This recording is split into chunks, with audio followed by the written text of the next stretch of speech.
On va essayer d'écrire. Vous avez tous un stylo, un cahier, enfin, une page blanche, parce qu'on écrit toujours à partir d'une page blanche. Et toute la difficulté donc est là, c'est qu'il n'y a absolument donc rien dedans. Il faut remplir et tout ce que vous allez écrire se trouve où? Il se trouve donc au bout de votre stylo.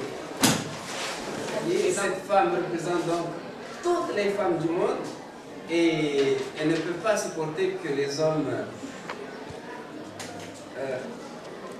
la regardent. Elle est habillée, bien sûr, mais ses jambes sont nues.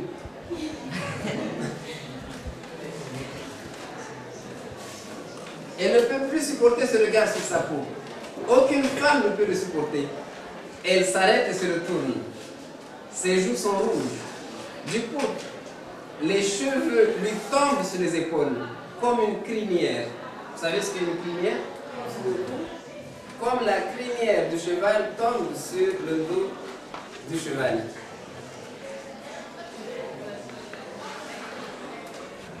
Et qu'on regardait cette personne, France monte les escaliers, on voit France s'arrêter, on voit le regard. Voilà, chacun a une feuille. On voit 2.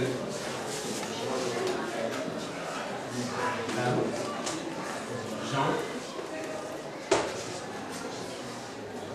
La phrase commence assis au bord de la route, virgule, Jean. Et vous allez donc faire la suite de cette phrase. Le thème, c'est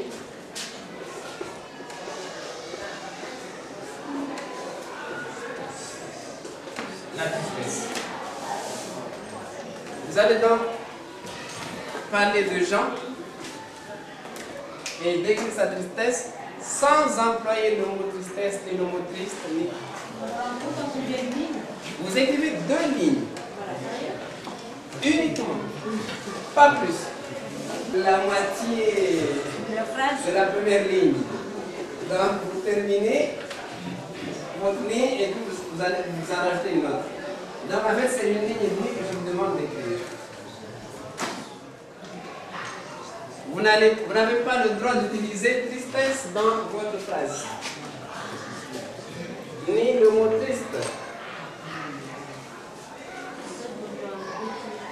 Mais vous décrivez la tristesse, vous la décrivez. Vous décrivez donc Jean, etc.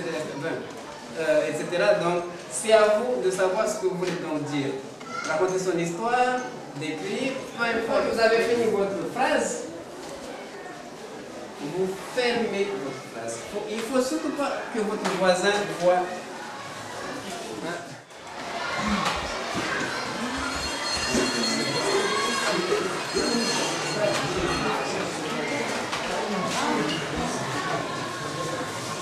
Et celui qui a trouvé une bonne histoire, qui a trouvé une histoire intéressante. Au bord de la route, Jean, qui avec le cœur blessé, reste isolé. Il est si malheureux qu'il s'en fiche des bruits de voitures et des gens qui passent. Sans personne, il a perdu sa fille il y a 1 an déjà. Il perd confiance en la vie. La pluie tomba peu à peu, gouttelette par gouttelette, puis de plus en plus fort. Il ne comprend pas pourquoi, mais l'orage qui cache le soleil l'étouffe et le rend dingue. Au bord de la route, Jean les larmes aux yeux, il a une sensation d'être seul au monde. J'ai essayé de lui demander ce qui lui arrive, mais il refusa de parler. Je lui ai fait comprendre que la vie doit continuer. Il ne sait plus où il est, perdu, désespéré, et même pour lui, le monde était un enfer. En effet, sa journée devient la guerre froide de son âme qui fut vaincue au combat. C'est très joli ça. Sa journée devient la guerre froide de son âme qui fut vaincue au combat. Je m'appelle Manoucho Jean-Marc. Je suis dans l'école de Capricorn School en classe de 3e. C'était vraiment une des des choses les plus cool que j'ai passées cette année. Je m'appelle Ingénierie Honoré Cossel et je travaille au Capricorn School. J'ai trouvé l'atelier très bien parce que j'ai pu observer comment mes collègues ont pu écrire des poèmes et j'invite tout le monde à écrire et à faire sortir leur imagination car c'était cool.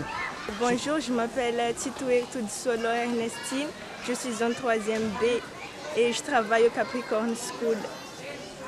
Et j'ai pensé de l'atelier, ça m'a beaucoup touchée et je n'y m'attendais pas à un tel événement comme ça et à rencontrer avec des lauréats de Mayotte et de Diego et surtout de Comores. Et c'était super génial. Bonjour, je m'appelle Léo. Quand il y avait l'atelier d'écriture, ça m'a donné envie de participer aux Franco-Jeunes en fait. À vrai dire, avant, j'y pensais pas. Tous mes profs m'encourageaient. Mais je me suis toujours dit, bon, c'est pas un truc pour moi parce que en fait, j'aime pas écrire. Mais depuis que j'ai vu l'équipe, ça m'a donné envie au fait. Je pense que j'y participerai.